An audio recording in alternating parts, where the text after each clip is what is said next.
Hello and welcome to my YouTube channel. I'm Argo Vermeer, #Collectivism Kills.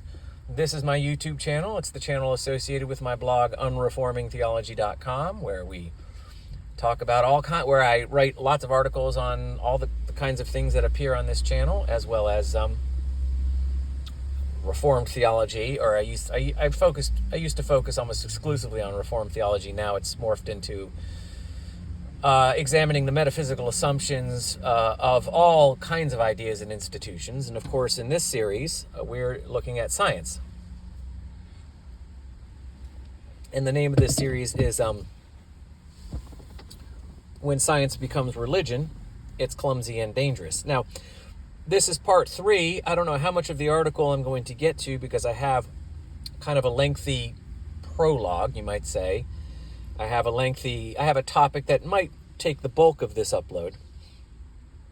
And it's based on something I said on the last video, which was a couple of days ago. And I apologize for how abrupt I ended that one. It was, my child had basically come out and was finished, and I had to get going. So I apologize for how abrupt that was. Thank you to my 1.5 listeners. I appreciate you being here. And again, I apologize for the background noise. I am in a parking lot waiting for one of my kiddos to be done with something. And I'm in a city type area. And because my car is old, I can't really roll the windows up and have like the air on. You know, I kind of have to shut the car off.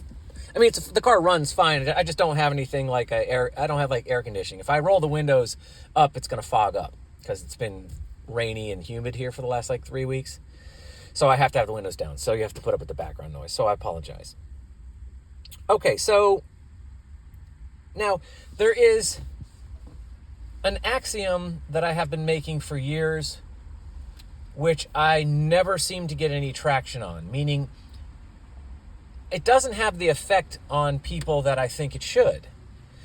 Because it is the axiom that will undermine the idea that science has anything to say about the fundamentals of reality.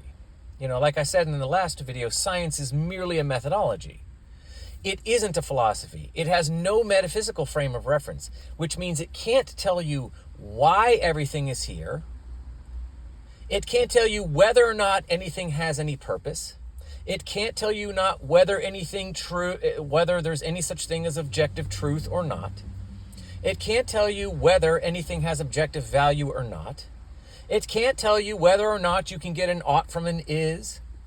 It is completely insufficient to doing anything other than codifying and formulatizing, if that's a word, and organizing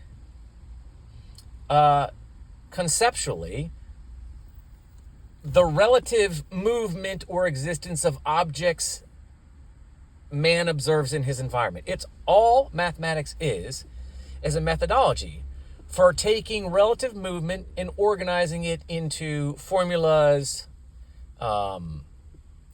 equations, categories, that kind of thing. That's all it is.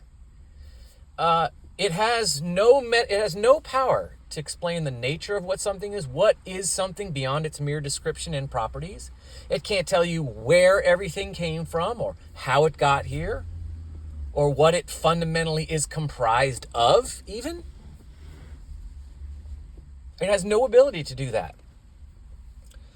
It is completely incompatible with philosophy. It is not a philosophy. It can't be a philosophy.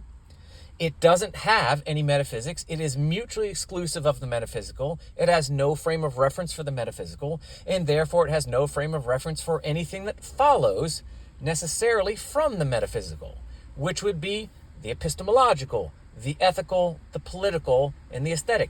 It has nothing to say. It's strictly a methodology for conceptually organizing what man observes in his environment. That's it.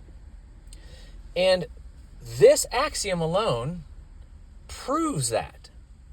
It proves it. It dismantles any idea that science or scientists occupy some kind of special place of knowledge and fundamental understanding and wisdom. There's no scientific priest class. That's a lie. And anybody that peddles science as having anything beyond merely its practical application as a methodology is a liar, either implicitly, unknowingly, or knowingly. You need to stay away from people who peddle this nonsense. It's a lie. They might be brilliant scientists, and their scientific knowledge is almost certainly extremely valuable. But it is not philosophy, and it has nothing to say about who you are, what your consciousness is, whether you have a spirit or not, why you exist, where you came from, where you're going, what happens before you're born, what happens after you die, what is the nature of things. Everything started in a big bang. That's all nonsense. The idea that science has anything to say about a big bang, it's all bullshit. And so you need to stay away from people that peddle this kind of nonsense. And this axiom here proves this. And yet, I haven't gotten the traction on it that I think it deserves, either because people don't recognize it as profound and important as it is. And again, it's not about me not getting my dues. I'm not a narcissist. If I never did this again, or I sleep, I am completely comfortable in my life. I'm not looking for attention. I'm not looking for accolades. I would like my ideas to become part of the mainstream because I think they're helpful, but I really examine myself. Do I do this out of vanity? And the answer is no. If I never did this again, I really wouldn't lose any sleep. So this is not me saying you need to recognize the greatness of my ideas. It's not because I covet some kind of recognition in some narcissistic or vain way. It's because it's really important and it's simple. It's a simple axiom that dismantles this postmodern lie that science has anything to tell us beyond the methodology. And it never gets the traction, either because people don't understand it or they don't care.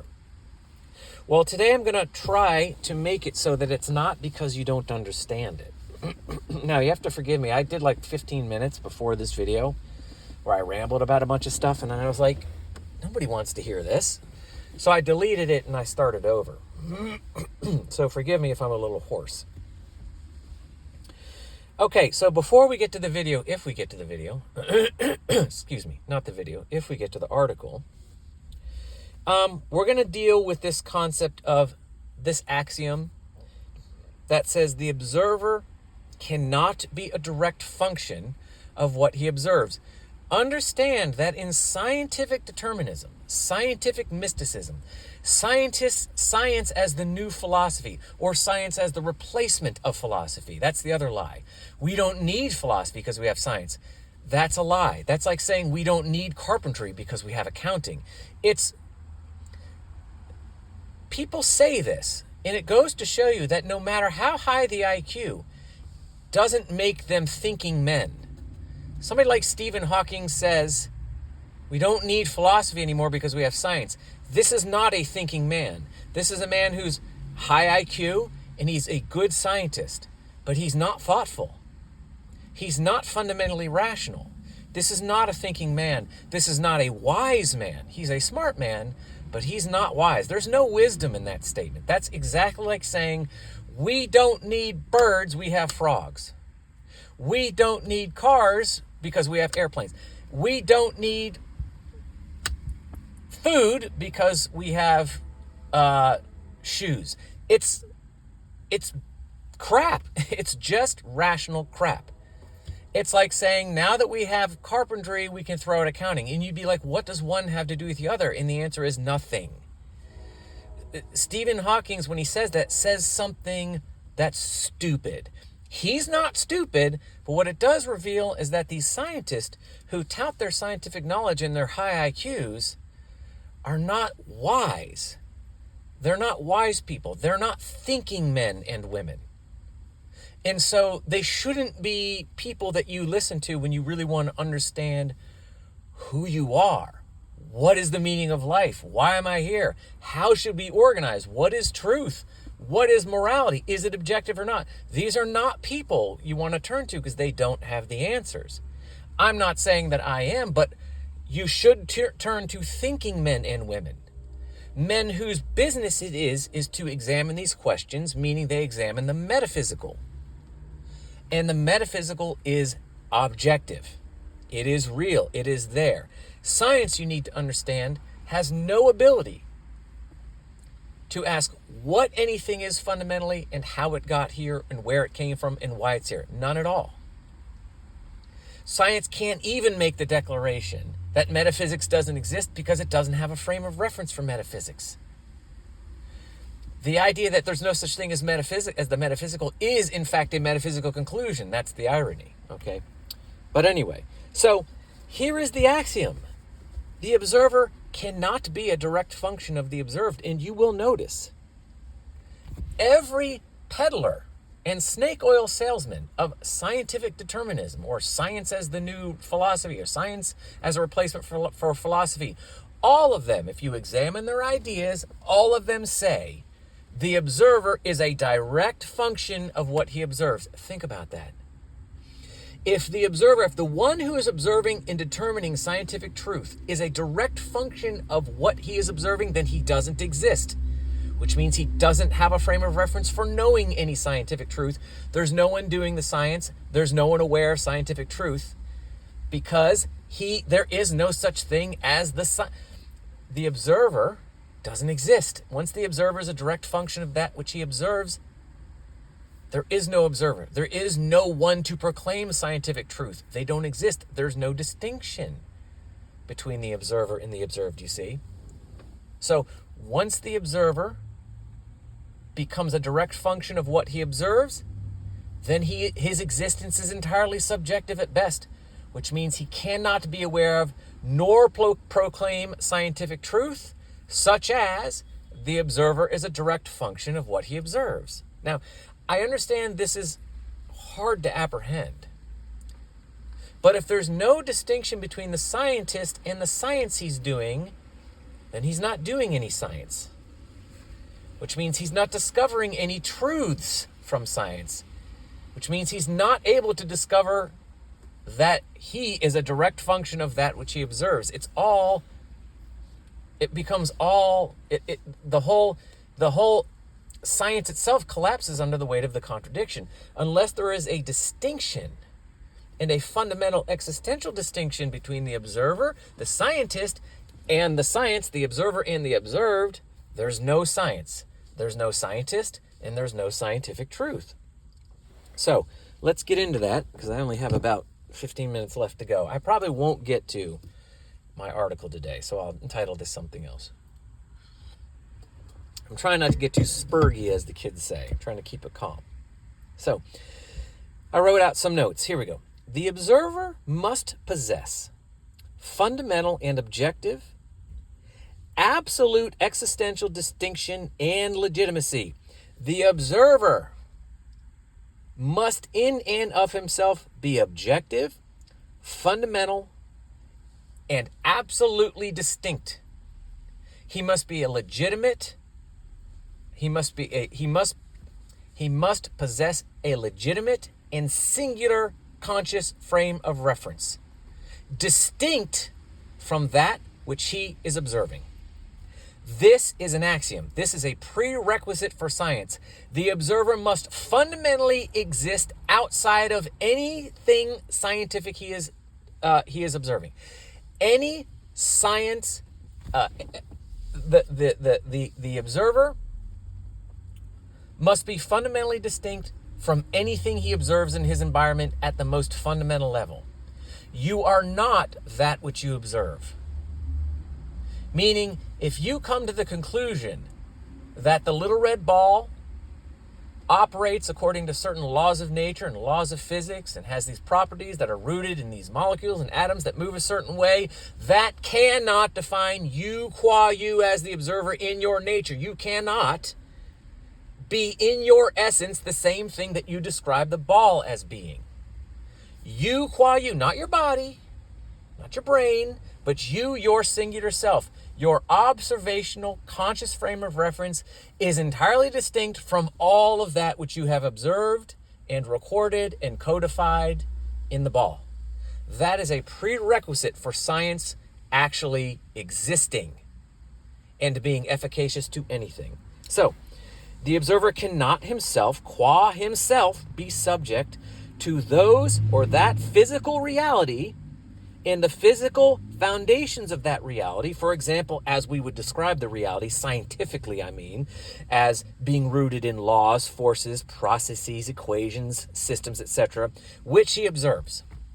Again, if you observe the little red ball to be fundamentally a function of this force or that, doing this or that, and properties rooted in molecules and atoms and particles which act this way or that way according to this or that law, that cannot describe you, the observer, in your fundamental existential singular self-nature.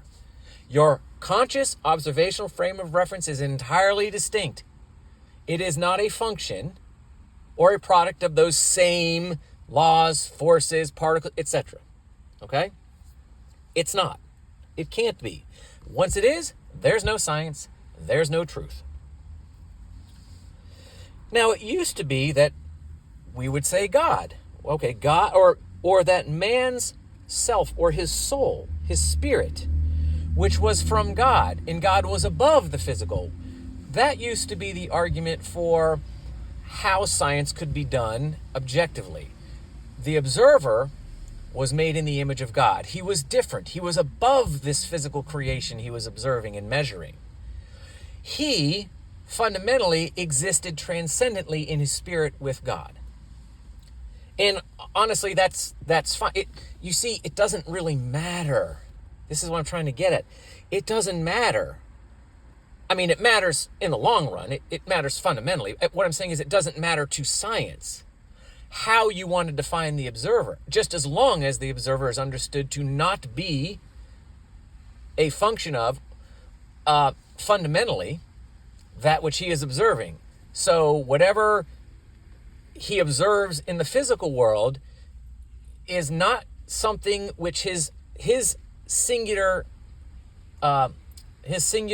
fundamental and absolute self is. You see, it doesn't matter how you want to describe him as he's made in the image of God, he has a spirit with God, so he fundamentally rests in the transcendent plane with God, and so he's above the physical, so he is the scientist, the observer in his nature and his spirit are not really subject to the same laws, the physical laws of nature and matter and stuff. That it doesn't matter how you describe him, is all that's necessary for science to be done is that has to be the assumption. The assumption is that the observer in his self, his absolute singular self, is distinct from the physical reality which he observes.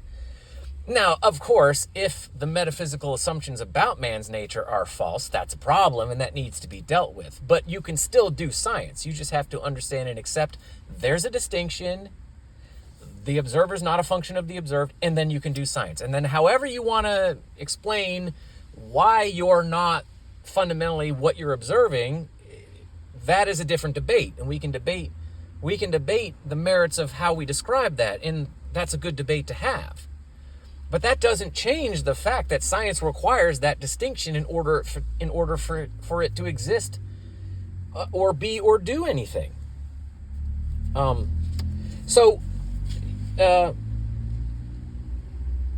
Okay. So, like the dismantling of God, for example, which has never been done, when an atheist tries to convince you there's no such thing as God, what he's really trying to convince you is that his metaphysical primary is more rational than your metaphysical primary. Your metaphysical primary is God, but his metaphysical primary is something else. But he doesn't really ever want to have that conversation. He doesn't want to have that debate.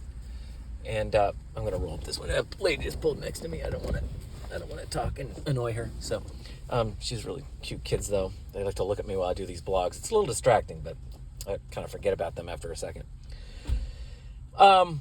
So, science comes along and it pretends that it's done away with the concept of God, which, the only thing that the atheist can do is point out the rational errors in how Christians define God, meaning Christians will describe God in a certain way. So they're going to describe their metaphysical primary in a certain way, and the atheist will be like, well, that doesn't make sense.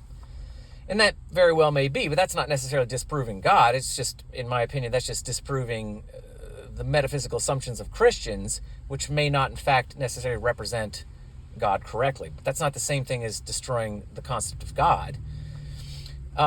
So really all atheists are trying to do is peddle their own metaphysical primary, which is usually something like the laws of nature or some shit like that as some kind of metaphysical foundation. They're trying to peddle that as the superior metaphysical primary. But then when you try to pin them down in a metaphysical argument, they like to pretend there's no such thing as a metaphysical argument. So it's a complete waste of time with atheists. They're completely useless in the debate. This is the funny thing. Atheists are useless in a debate on God because it's a metaphysical debate, and that's precisely the debate that they're pretending they can't have because there's no such thing. It's all nonsense. But the point being is that, say, for example, the atheists or the scientists did destroy the concept of God and therefore destroy the idea that man occupies some kind of existential transcendent plane with God, and that's what makes him a separate observer from the physical reality he observes as a scientist. Say they did that. That's fine. That still doesn't absolve them of the necessary prerequisite to doing science. That doesn't absolve them of their responsibility to the prerequisite, which is the acknowledgement that the observer must be distinct from what he observes in order for science to work. That's still a requirement. I don't care if you've destroyed God or dismantled God. Fine. If that's what you want to think, fine. You are still on the hook for accepting that there has to be a fundamental distinction at root between the observer, the epistemological conscious frame of reference, and the physical reality he's observing. That you're still on the hook for that. You can't just disprove God and then pretend that requirement is no longer a requirement. Scientists didn't have this appeal to God as why man was different than the physical reality because they were scared of the church. I mean, that might have been some of it, but it's just that scientists back in the day were aware enough and wise enough to understand that if they didn't accept this distinction, there would be no such thing as science. It wasn't like they were hamstrung by the concept of God. They were just simply operating from the logical prerequisite to doing science in the first place.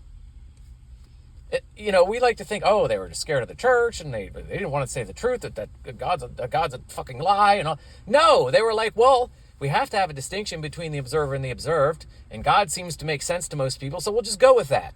Whether they believed in God or didn't was irrelevant. The only time that became relevant was when they had to fight with the church about, whether the earth revolved around the sun or vice versa. Then that kind of, then that's when the church's bullcrap took over, Actually, it was bullcrap on both parts, but movement in space is relative, so who the fuck cares?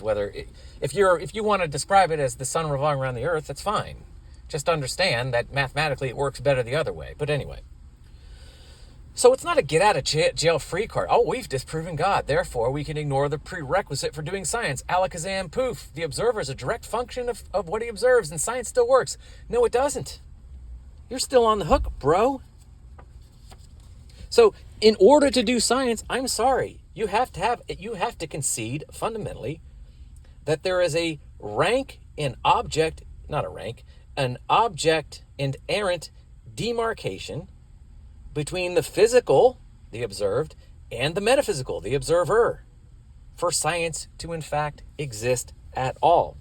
Without this fundamental demarcation, without accepting this axiom, this distinction between the observer and the observed, the constant epistemological, the constant and conscious singular epistemological frame of reference, the observer and the observed, the physical reality he observes, there is no science possible, period. And again, disproving God does not absolve science of the obligation to this axiom. So I don't really care what scientists believe about the metaphysical or God. They either accept that there is a distinction between their observational frame of reference, fundamentally their self, and the physical reality which they observe in order to do their science, or they're not real scientists, or they're liars, and they're lying to themselves and you, and their science is pointless and useless. And it will morph ineluctably into some Gnostic, collectivist, determinist religion that will do nothing except bring about what all these kinds of demagogic, collectivist, Gnostic type ideologies do, which is chaos, death, destruction, and collapse. So I don't care whether scientists want to accept or believe this or not. You have no choice. You either accept it or you're not doing science.